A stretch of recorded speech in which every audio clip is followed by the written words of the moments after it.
National conference के नेता और अध्यक्ष डॉक्टर फारूक अब्दुल्ला आज पूर्व हुर्रियत नेता मौलाना अब्बास अंसारी के देहांत पर उनके घर गए।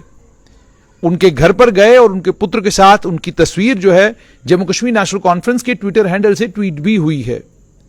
डॉक्टर फारूक अब्दुल्ला ने संवेदनाएं व्यक्त की और डॉक्टर फारूक अब्दुल्ला ने उनके परिवार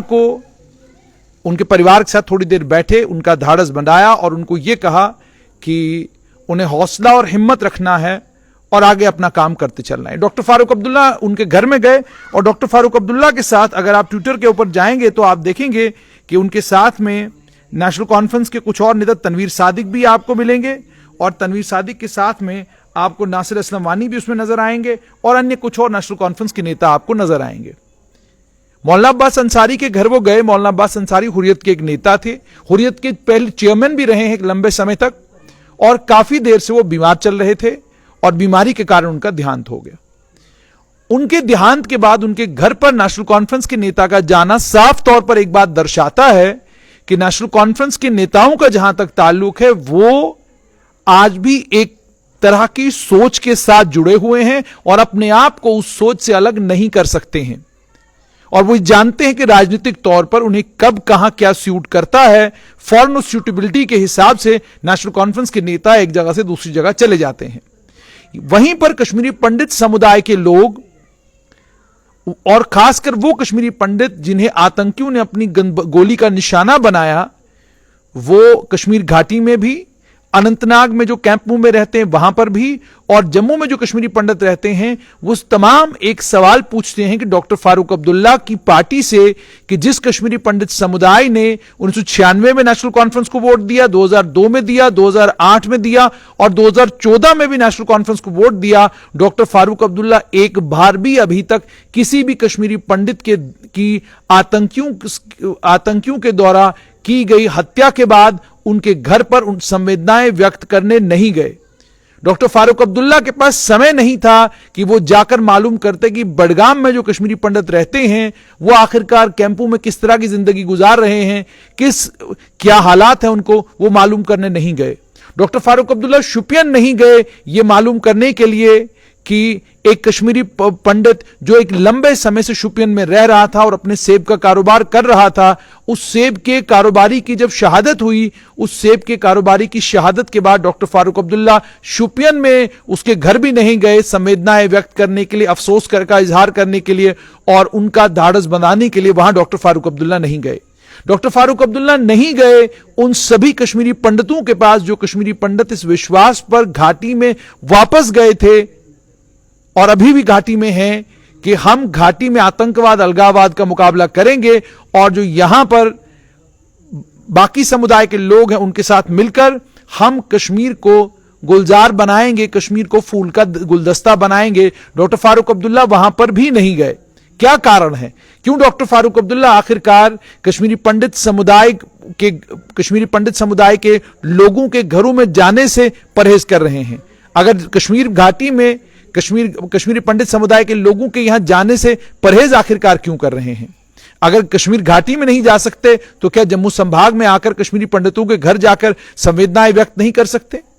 अली मोहम्मद सागर के साथ एक लंबे समय तक जिस व्यक्ति ने काम किया, उस परिवार का एक लाल राहुल भट्ट जब शहीद हुआ, उसकी शहादत के बाद उसका परिवार भी एक लंबे समय तक इंतजार करता रहा कि शायद डॉक्टर फारूक अब्दुल्ला या उनकी पार्टी का कोई नेता उनके घर पर संवेदनाएं व्यक्त करने आएगा। लेकिन डॉक्टर फारूक अब्दुल्ला जम्मू जरूर आए, गुपकार की मीटिंग उन्होंने की, गुपकार की मीटिंग करने के साथ साथ में गुपकार के साथियों के साथ वो खड़े भी नजर आए। उनको वोटरों की परेशानी भी है, उनको जम्मू संभाग में जो राजनीति हो रही उसको लेकर भी परेशानी है, लेकिन डॉक्टर फारूक अब्दुल्ला को इस बात की परेशानी नहीं। जो कश्मीरी पंडित कश्मीर की समाज का एक अभिन्न अंग है, उस कश्मीरी पंडित समुदाय से ताल्लुक रखने वाले एक उनके करीबी के साथ लंबे समय तक जिस व्यक्ति ने नौकरी की, उसके घर जाकर उनके बेटे की शहादत पर संवेदनाएं व्यक्त करने डॉक्टर फारूक अब्दुल्ला उस घर में भी नहीं गए। आखिरकार क्या वजह है? क्यों डॉक्टर फारूक अब्दुल्ला परहेज कर रहे हैं? ये सब समझना चाहते हैं। क्या डॉक्टर फारूक अब्दुल्ला को और उनकी पार्टी को यह लग रहा है कि एक समुदाय को लेकर, एक धर्म विशेष को लेकर वो अब राजनीति करेंगे जम्मू कश्मीर में? अगर वो ऐसा करेंगे तो जिन पार्टियों के ऊपर डॉक्टर फारूक अब्दुल्ला और उनकी पार्टी के लोग निशाना साधते हैं कि वो एक धर्म विशेष को लेकर राजनीति करते हैं, धर्म की राजनीति करते हैं, तो क्या फिर वो इल्जाम लगाना और वो हमले करना उनको शोभा देता है?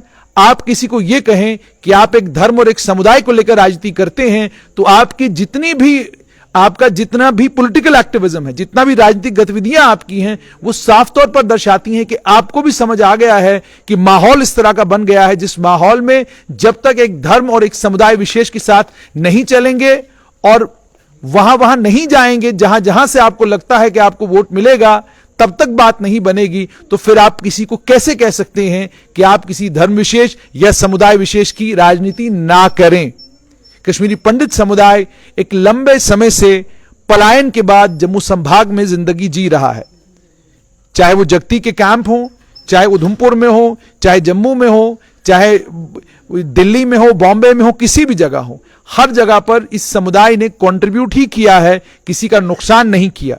जिस समुदाय का इतना कंट्रीब्यूशन और जो समुदाय वफादारी के साथ कभी पीडीपी के साथ और कभी नेशनल कॉन्फ्रेंस के साथ रहा, उस समुदाय के साथ आखिरकार अब नेशनल कॉन्फ्रेंस और पीडीपी के लोगों को क्या परेशानी है कि उनके घर जाने में या उनके दुख में, उनके तकलीफ में शामिल होने में उनको इतनी परेशानी हो रही है? किस चीज का डर है? क्या खौफ है जो खौफ इन नेताओं को उनके घरों में जाने से रोकता है? हुर्रियत नेता के घर में जाने से कोई खौफ नहीं, कोई परहेज नहीं, कोई डर नहीं। वो हुर्रियत नेता, जिन हुर्रियत नेताओं के ऊपर पब्लिक सेफ्टी एक्ट भी लगाए गए, जिन हुर्रियत नेताओं को जेल के पीछे भेजने का काम भी इन लोगों ने किया, और जिन हुर्रियत नेताओं को लेकर इन्हीं नेताओं की भाषा ये हुआ करती थी कि जब तक ये अंदर नहीं रहेंगे तब तक ये लोगों को परेशान करते रहेंगे, आज उन हुर्रियत नेताओं के घर पर संवेदनाएं व्यक्त करने के लिए नेता जा रहे हैं। लेकिन वो कौम, जिस कौम ने वफादारी के साथ और जिस कौम ने हमेशा नेशनल कॉन्फ्रेंस हो या पीडीपी हो, दोनों पार्टियों के अंदर अगर आप चले जाएंगे, आज भी डॉक्टर फारूक अब्दुल्ला के सबसे करीबी साथियों में कश्मीरी पंडित समुदाय से लोग आते हैं। आप पूर्व मुख्यमंत्री और पीडीपी की अध्यक्षा महबूबा मुफ्ती की बात करें तो उनके भी करीबी साथियों में कश्मीरी पंडित समुदाय से लोग आते हैं। आप अगर उसके अलावा किसी भी घाटी की राजनीतिक दल की बात करेंगे, हर घाटी के राजनीतिक दल में आपको कश्मीरी पंडित समुदाय से जुड़ा हुआ कोई न कोई आदमी ऐसा जरूर मिलेगा जो उनके सबसे टॉप के नेता के बिल्कुल करीब है। मेरे पास तो नाम भी है, डॉक्टर फारूक अब्दुल्ला के करीबी व्यक्ति का नाम भी है और महबूबा मुफ्ती के साथ चलने वाले करीबी व्यक्ति का नाम भी है। दोनों कश्मीरी पंडित समुदाय से आते हैं। उन्होंने भी अपने नेताओं को यह नहीं कहा कि आप जम्मू आए हैं तो आपको राहुल भट्ट के घर जाना चाहिए, संवेदनाएं व्यक्त करनी चाहिए।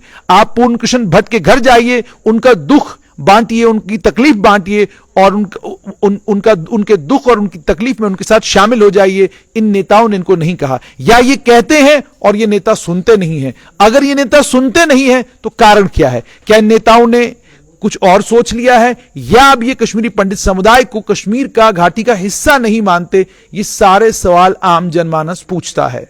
देखते हैं कि doctor Farooq Abdullah, national conference हो, पीडीपी हो, कब तक वो कश्मीरी पंडित समुदाय के लोगों से दूर रहेंगे और कितनी देर आगे। आपने पिछले दिनों एक और चीज देखी होगी, मौलाना अब्बास अंसारी के देहांत के बाद उनके घर डॉक्टर फारूक अब्दुल्ला चले गए, लेकिन इससे पहले एक और अलगाववादी नेता का देहांत हुआ था। डॉक्टर फारूक अब्दुल्ला की तस्वीर उनके घर में नजर नहीं आई। डॉक्टर फारूक अब्दुल्ला की तस्वीर उस किसी अलगाववादी नेता को लेकर नजर नहीं आई जिस अलगाववादी नेता के जनाजे की इजाजत सरकार ने नहीं दी। तो क्या इसका मतलब यह है कि सरकार जिनके जनाजे की इजाजत देती है उन हुर्रियत नेताओं के घर में डॉक्टर फारूक अब्दुल्ला जाएंगे, और जिनके जनाजे की इजाजत सरकार नहीं देती वहां पर डॉक्टर फारूक अब्दुल्ला नहीं जाएंगे? आम जनमानस समझना चाहता है कि आखिरकार ये किस तरह की राजनीति है, जिस राजनीति के चलते हिंदू समाज से ताल्लुक रखने वाले लोग, जम्मू संभाग के लोग कश्मीर घाटी में शहीद होते हैं। तो कोई कश्मीर घाटी की, कोई भी जो जम्मू कश्मीर के रीजनल पॉलिटिकल पार्टीज हैं, कोई भी नेता जम्मू में आकर उनके घर में उनका दुख बांटने के लिए, उनकी तकलीफ बांटने के लिए नहीं जाता। आखिरकार कारण क्या है? सवाल यह भी है कि सिख समुदाय से ताल्लुक रखने वाली जब एक टीचर की शहादत हुई, उसकी शहादत के बाद वो समुदाय के लोग जम्मू संभाग में इंतजार कर रहे थे कि कब डॉक्टर फारूक अब्दुल्ला आएंगे और कब ये घाटी से ताल्लुक रखने वाली रीजनल पॉलिटिकल पार्टीज के नेता आएंगे, दुख और तकलीफ बांटेंगे, वो नहीं आए। कश्मीरी पंडितों पर उनका बयान, उन्होंने कहा जब तक इंसाफ नहीं मिलेगा तब तक ये सब चलता रहेगा। क्या दर्शाता है, क्या बताता है ये सब कुछ?